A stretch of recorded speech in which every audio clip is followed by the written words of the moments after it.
Hello everyone, welcome to my YouTube channel. और आज के इस वीडियो में हम लोग देखेंगे क्लास 8 का चैप्टर 2 का fill in the blanks matching MCQ और क्वेश्चन आंसर का आंसर। क्लास 8 चैप्टर 2 साइंस का देखेंगे हम लोग। ठीक है, तो चलिए वीडियो को स्टार्ट करते हैं। तो सबसे पहला फिल इन द ब्लैंक्स है। तो the first question is the study of micro organisms is known as, है ना। तो यहाँ पे आप लिख सकते हैं आंसर में माइक्रो बायोलॉजी। ठीक है, माइक्रोबायोलॉजी। ठीक है। सेकेंड है the breed of rises because of the production of, किसके प्रोडक्शन की वजह से ऐसा होता है, तो कार्बन डाइऑक्साइड। कार्बन डाइऑक्साइड आप लिख सकते हैं यहाँ पे। ठीक है। Third, dash are the micro organisms that cause diseases. तो यहाँ पे आप पैथोजेंस लिख सकते हैं ना, पैथोजेंस। नेक्स्ट है dash and dash are two chemical preservatives.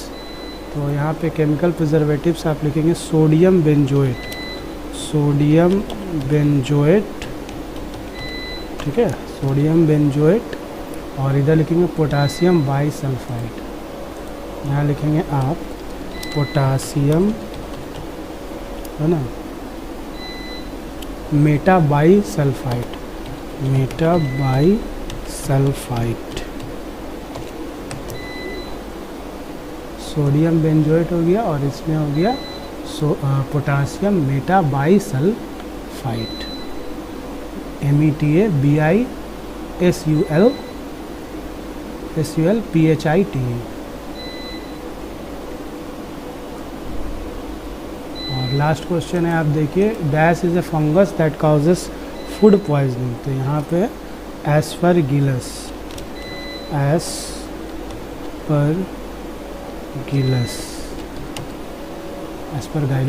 ASPERGILLUS। फिर मैचिंग देखिए रिंगवॉर्म आप फंगस से मिला दीजिए, क्लोस्ट्रीडियम को फूड पॉइजनिंग से, एंथ्रैक्स को आप मिला दीजिए कैटल से, लैक्टोबैसिलस है ना, ये कर्ड दही हो गया, और ये मीथेन आप मिला लीजिए बायोगैस रिएक्टर से। एमसीक्यू में आते हैं, सॉल्व करते हैं एमसीक्यू को। The process that helps milk to last longer but does not kill all microbes present in it is known as pasteurisation बोलते हैं। Rust of wheat is caused by fungus लिख सकते हैं आप। मेडिसिन्स कंटेनिंग किल्ड और weakened pathogens and used to prevent infectious diseases are called vaccines बोल सकते हैं यहाँ पे हम लोग। In which of the following reproduces only inside a host cell, virus लिख सकते हैं आप लोग। A disease caused bye A virus and spread by an insect is dengue हम लोग यहाँ पे लिखेंगे। ठीक है, इसको कर लीजिए आप लोग। अब हम लोग क्वेश्चन आंसर में आते हैं, डी का। Answer the following questions in brief. Why are viruses considered as being at the border line between living and non living things. चलिए इसका आंसर अब हम लोग देखते हैं। ठीक है, तो यहाँ पे देखिए virus behaves like a non living when it is outside a host cell. Once a virus enters a host cell it starts to behave like a living being.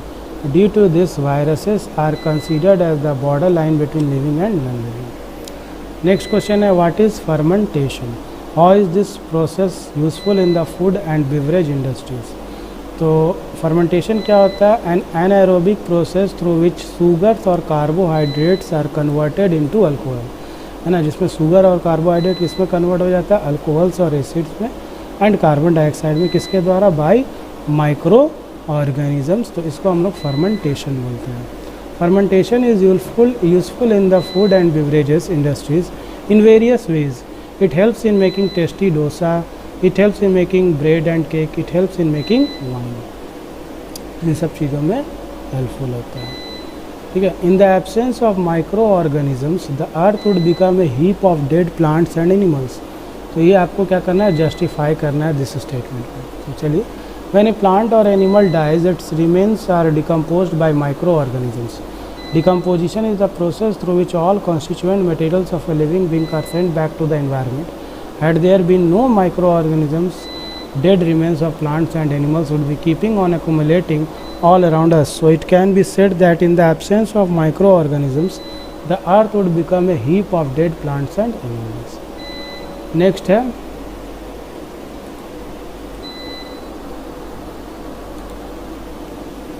है question number 4। Munna observes that the yield of wheat growing in his field has reduced in the current year.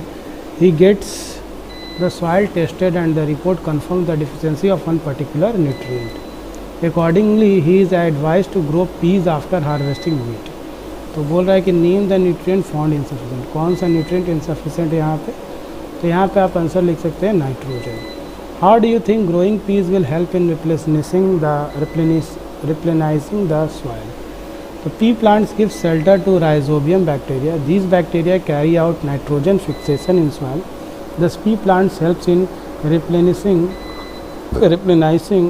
nitrogen in soil. Why does it take less time to prepare curd in summers as compared to preparing it in winters? है ना, दही बनाना गर्मियों में कम time लगता है लेकिन जाड़े में ज़्यादा लगता है, ऐसा क्यों?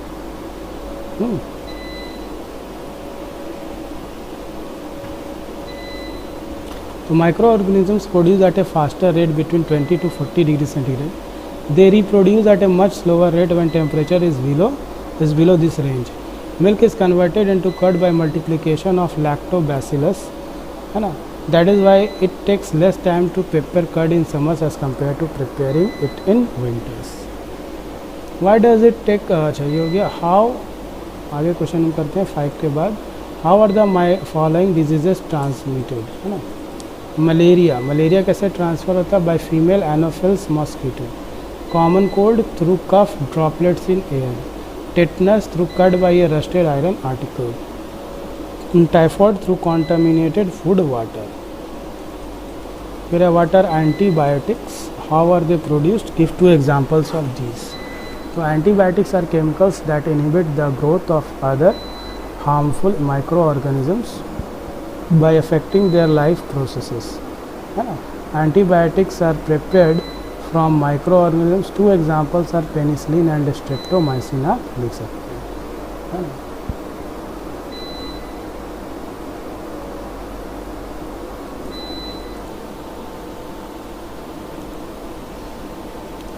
सो एंटीबायोटिक्स क्या है यहाँ पे देख लिए हम लोग। Antibiotics are prepared from micro organisms. 2 examples है पेनिसिलिन एंड स्ट्रेप्टोमाइसिन। ई का क्वेश्चन करते हैं। Micro organisms are very useful in manufacturing different food items, explain the above statement, है ना। तो चलिए एक्सप्लेन करते हैं इसको हम लोग। Micro organisms are very useful in manufacturing different food items in various ways. They are use in making tasty dosa. It helps in making bread and cake. Many micro organisms are use in the manufacture of alcohol, wine and acetic acid. Give reasons for the following. Reasons बताना है। Yeast is added to the batter use to make dosas. Yeast is added to the batter so that fermentation takes place हो जाए, इसीलिए किया जाता है add. It causes it to increase in volume and makes it fluffy and soft. It is important to brush one's teeth before going to bed. So it is important to brush one's teeth before going to bed because bacteria can grow on food particles that get lodged in between our teeth. Acid produced by these bacteria corrode the tooth enamel and cause cavities. Hence it is important to brush one's teeth before going to bed, है ना।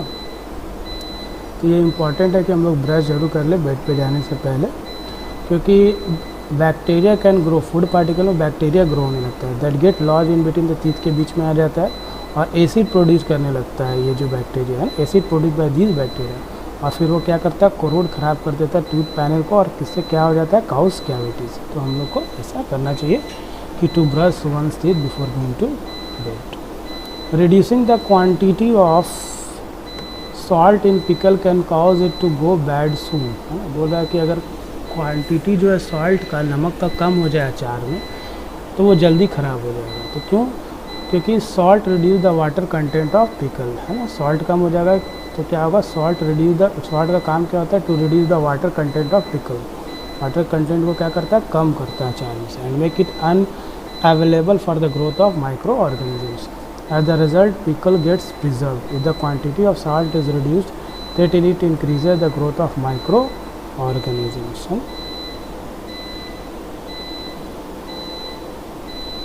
And can it to go bad soon?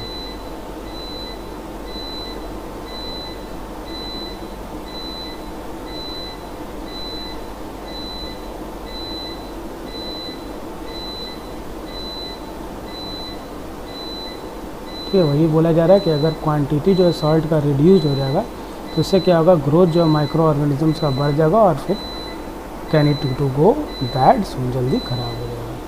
Foods from popped और enlarged cans should not be consumed, है ना। ठीक है, enlarged और popped can represent that there had been some bacterial action on the item which might lead to formation of toxic substance। ठीक है, आगे बढ़ते हैं हम लोग। When using frozen food items, one should take out only, ये है यहाँ पे, when using frozen food item, one should take out only the required quantities, thawed food should never be refrozen। तो one should take out only required quantity of frozen food as it might spoil the rest of food item, and refrozening the frozen item destroys its nutrients। Third है, how do communicable diseases spread? Suggest ways to prevent the following diseases: tuberculosis, athlete's foot, cholera। तो communicable diseases spread from one person to another through air, water, food, physical contact और insects लिख सकते हैं।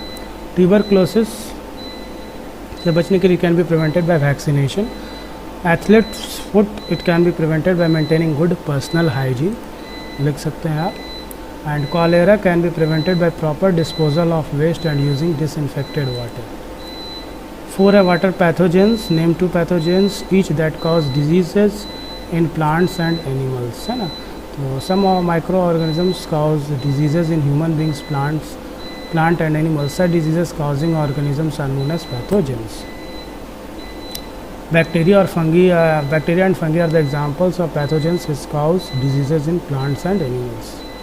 5. Mohan bought samosas from a roadside vendor and ate it.